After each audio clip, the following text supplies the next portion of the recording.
The road to Greystone Hollow had no name. It wound like a pale scar through the hills, threading between fields that had long stopped growing anything living. For 3 hours, Eleanor drove without seeing another soul, only the occasional crow that lifted lazily from a fence post as if too tired to care she was there. Her phone had lost signal an hour ago. The silence pressed in. She told herself this was what she wanted: quiet, solitude, space to think. The doctors had said she needed rest after the breakdown, a few months away from the city, away from the noise and the memories. Her late husband's family cottage, inherited but long abandoned, seemed perfect. When she finally saw it, rising out of the mist like something the earth had exhaled, she almost missed the turn. It wasn't a large house, but it had presence, the kind that made the air feel heavier. The roof sagged slightly under its own age, the windows long and expressionless. A low stone wall surrounded the property, half swallowed by ivy. The gate creaked when she pushed it open, the sound echoing far longer than it should have. Inside, dust lay thick across every surface, but the air was surprisingly warm, faintly scented with something like old wood and lavender. She set her bags down in the front room and stood still for a moment, listening. The silence here was layered, almost textured. And then, from somewhere upstairs, a soft creak. She froze. The kind of sound that could easily be dismissed. Old houses make noises, but something about it didn't feel structural. It felt aware. She called out, "A hello?" Nothing. Her voice died against the walls. That first night, she couldn't sleep. The country dark was different, thicker than city darkness, with a kind of depth that swallowed shape and distance. Every time she closed her eyes, she thought she heard something faint, a murmur in the walls, like words spoken through water. By the third night, she was sure of it. The whispers always came around midnight, soft but deliberate. Sometimes she could almost make out words, a man's voice, low and urgent, and another lighter one that sounded like a child. She tried recording them, but the microphone caught only static. It wasn't until she found the photograph that things truly began to unravel.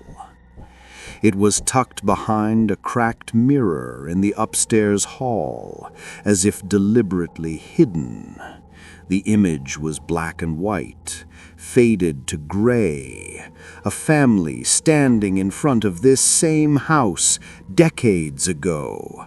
A man in a dark coat, a woman holding a small girl, and someone else. A shape standing slightly apart from them. At first, Eleanor thought it was just a shadow, but the longer she looked, the clearer it became. The shape had a face. Her face. Eleanor stared at the photograph until her eyes ached.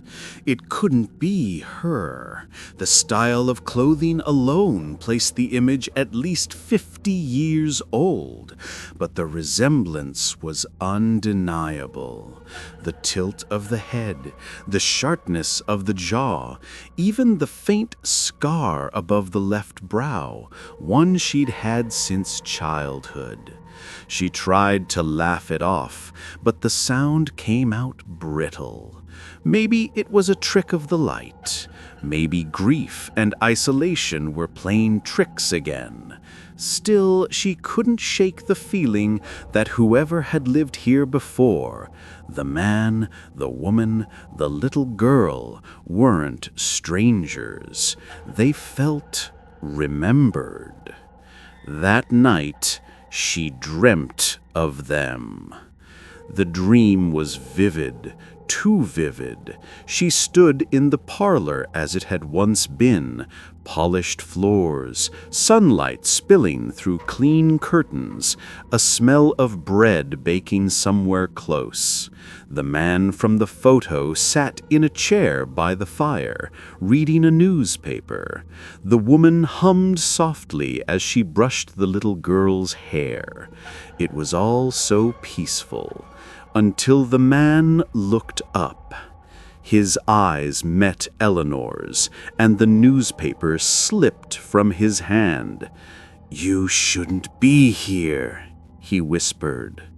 She woke gasping, her bedsheets damp with sweat, her heart pounding so hard it hurt. The house was silent again, but the air carried that faint trace of lavender, and something else, something like smoke.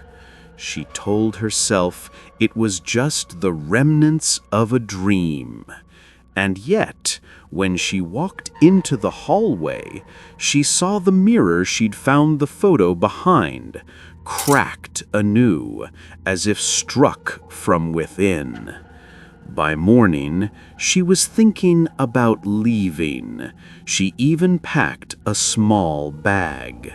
But when she stepped outside, the countryside didn't look right. The fog had thickened overnight, swallowing the road completely. The fields were gone, just grayness rolling endlessly in all directions. When she tried to follow the gravel path toward the main road, she found herself back at the front gate, no matter how far she walked. The house, it seemed, didn't want her to leave.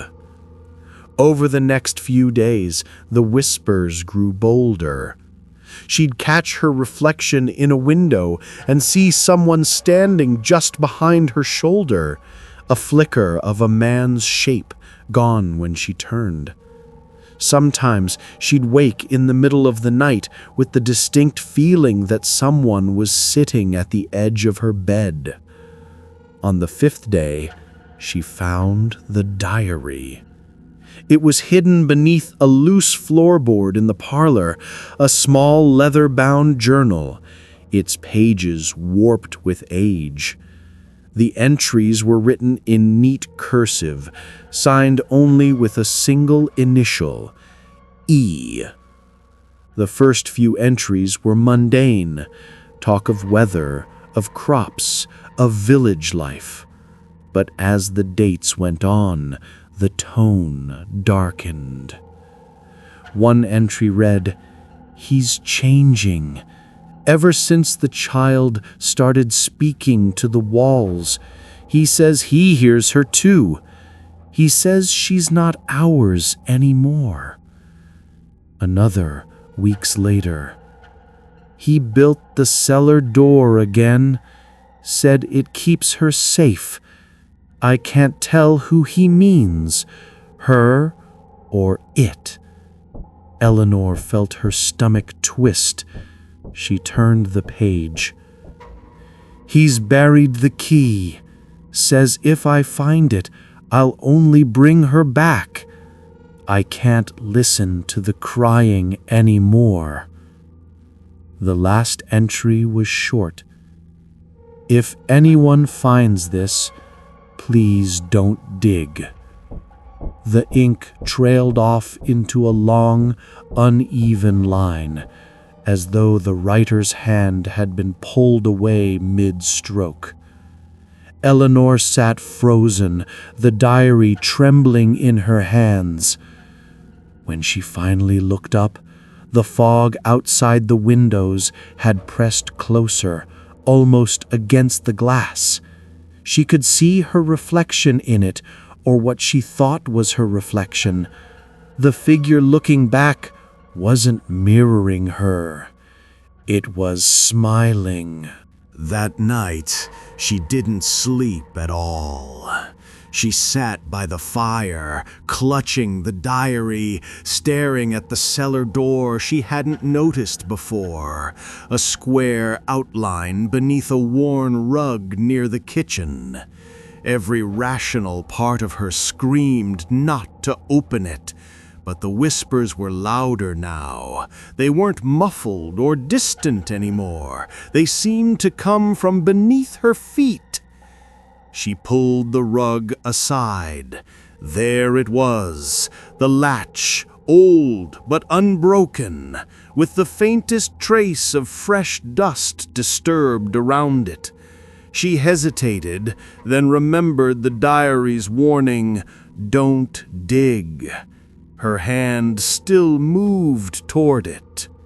The latch gave way easily. The smell that rose up was ancient, damp, metallic, faintly sweet. She climbed down the creaking wooden steps with her phone flashlight trembling in her hand. At the bottom, the cellar opened into a narrow corridor lined with stone. There were markings on the walls, scratch marks, deep and desperate. And at the far end, half buried under dirt, was a small wooden box. Eleanor knelt, brushing away the soil, her breath fogged in the cold air. She opened the box. Inside lay a child's doll. Its glass eyes were clouded white, its porcelain face cracked in half, and wrapped around its neck a ribbon embroidered with the same initial, E.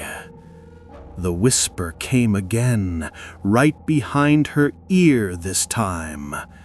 "Why did you dig?" The whisper froze her in place. It wasn't imagined this time. The voice was too close, too real, low and gentle, almost affectionate. She turned, her phone light quivering against the cellar walls, catching brief shapes that shouldn't have shadows. "Who's there?" she whispered. The silence that followed was thick and alive. Then, faintly, from behind her, a child's voice answered. "You came back." Her flashlight flickered. When it steadied, she saw movement at the far corner, a small figure standing just beyond the light's reach. Pale dress, bare feet. Eleanor's throat went dry. "Sweetheart, are you lost?" The little girl tilted her head, and the sound that came from her wasn't a child's laugh, but the soft scrape of something dragged along the floor. The doll in Eleanor's hand grew heavier. Its cracked eyes seemed to glisten in the half-light. Then the girl whispered, "You shouldn't have left us here." Eleanor stumbled backward, dropping the doll. It hit the ground with a hollow crack, and as it did, a memory, sharp, uninvited, split through her mind like lightning. A fire, screams, the smell of smoke and lavender oil, a man shouting her name, not Eleanor, but Evelyn. She pressed her hands to her temples, shaking her head. "No, no, that's not my name." But it was. Somewhere deep down, she knew it was. The cellar seemed to darken, the light collapsing inward. She could hear the voice again, the man from her dream, only now it wasn't a dream. His tone was desperate, furious. "You locked her down here, Evelyn. You said it was for her safety. You said she'd stop whispering if she couldn't hear us." The floor under her feet pulsed like the heartbeat of the house itself. She staggered up the steps, barely making it into the kitchen. The air was thick with the scent of smoke now, acrid, suffocating. In the reflection of the old glass cabinet, she saw the man standing behind her. His face was ash gray, eyes hollow. "She called for you," he said quietly, "every night until the fire took the rest." Evelyn, turned, and the kitchen was burning. Flames danced up the walls in slow motion, devouring wallpaper and wood, but the air was cold against her skin. She looked down and saw her own hands blistering, blackening, yet she felt nothing. The truth broke over her, slow and merciless. She hadn't come here for rest. She had never left. The breakdown, the doctors, the idea of escape, all illusions stitched together by guilt too vast to face. She had come back to the house because it was still holding her, as it always had. The fog outside wasn't weather. It was boundary, the edge of memory keeping her from the world beyond. The whisper came again, softer now, closer. "Mummy?" Eleanor turned. The little girl stood by the cellar door, no longer spectral. Her face was gentle, her eyes wide with forgiveness. "I waited. You said the walls would keep me safe. They did." Tears slid silently down Eleanor's cheeks. She reached out a trembling hand. "I didn't mean—" The girl smiled faintly, and the flames around them flickered, fading to embers. "I know," she said, "but you have to let us go now." And then the girl was gone. Eleanor stood alone in the parlor, the house quiet again, utterly still. The photograph on the mantel was no longer black and white. The people within it were color and motion. The man's arm around the woman, the child laughing. Only there were 4 figures now. The 4th stood a little apart, fading at the edges like a shadow losing shape. Eleanor smiled, a small, tired smile. She set the diary and the broken doll gently on the mantel, then turned toward the door. This time, when she opened it, the fog was lifting. Beyond it, fields stretched, golden under the dawn. She stepped forward, barefoot, the grass cool beneath her feet. The air carried the faintest whisper of lavender. And behind her, the house, once so full of voices, stood silent at last.